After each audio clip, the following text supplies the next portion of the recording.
आप देख रहे हैं एनएमटी न्यूज और आपको रखे सबसे आगे।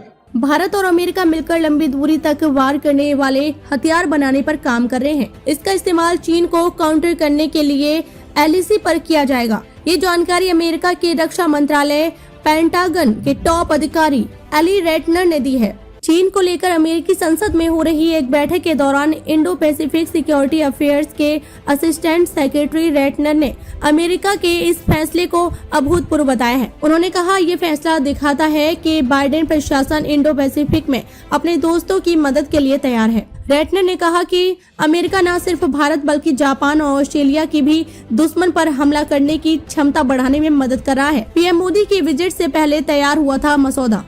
फर्स्ट पोस्ट की रिपोर्ट के मुताबिक भारत और अमेरिका के बीच लंबी दूरी तक वार करने वाली तोपों और बख्तरबंद गाड़ियां बनाने का मसौदा पीएम के अमेरिकी दौरे से पहले तैयार हुआ था। रेटनर ने कहा कि पीएम मोदी के अमेरिका दौरे पर हमने मिलकर जेट इंजन बनाने की डील की थी, जबकि हम भारत के साथ लंबी दूरी की तोप और बख्तरबंद गाड़ियां बनाने के प्रपोजल पर भी काम कर रहे हैं, जो चीन बॉर्डर पर भारत की जरूरतें पूरी करने का काम करेंगे। दरअसल भारत के राष्ट्रीय सुरक्षा सलाहकार अजीत डोभाल और अमेरिका के जैक सुलिवन ने इस साल की शुरुआत में iCET initiative on critical and emerging technology की शुरुआत की थी। यह पहल अमेरिका के राष्ट्रपति जो बाइडेन और प्रधानमंत्री नरेंद्र मोदी के निर्देश पर शुरू की गई है। मई 2022 में टोक्यो में अपनी बैठक के बाद दोनों देशों की सरकारों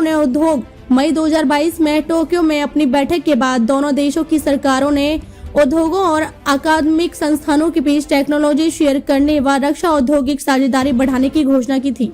आसियान बैठक में उठा था एलएसी का मुद्दा। एस जयशंकर और वांग यी ने आशियाना की मीटिंग के तहत पिछले हफ्ते इंडोनेशिया में मुलाकात की थी। इस दौरान एलएसी का मुद्दा भी उठाया था। एस जयशंकर ने जहां भारत चीन बॉर्डर से जुड़े अनसुलझे विवादों का मुद्दा उठाया, वांग यी ने इस पर कहा कि सीमा विवाद को सुलझाने के लिए ऐसे समाधान की जरूरत है जिसे दोनों देश मंजूर कर सके। उन्होंने यह भी कहा था कि चंद मुद्दों से भारत चीन के रिश्ते को परिभाषित नहीं किया जा सकता है। एस जयशंकर और वांग यी ने इंडो पैसिफिक के मुद्दे पर भी चर्चा की। तवांग और गलवान झड़प के बाद चीन भारत के रिश्ते खराब हुए। 2019 में जब चीन के राष्ट्रपति भारत आए तो दोनों देशों के बीच संबंध बेहतर होने की उम्मीद जगी थी। फिर गलवान झड़प ने सब बदल दिया। 15 जून 2020 को गलवान घाटी में चीनी सेना के साथ हुई झड़प में 20 भारतीय सैनिक शहीद हो गए थे। चीन के 38 सैनिक मारे गए थे। हालांकि चीन की पीपल्स लिबरेशन आर्मी ने 4 सैनिक मारे जाने की बात ही कबूल की थी। यह टकराव करीब 3 घंटे तक चला था। वहीं 2022 में दोनों देशों की सेनाओं में फिर टकराव हुआ। अरुणाचल के तवांग में चीनी सैनिकों ने भारतीय पोस्ट को हटाने की कोशिश की। भारत के 6 जवान घायल हुए। चीन को हमसे ज्यादा नुकसान हुआ।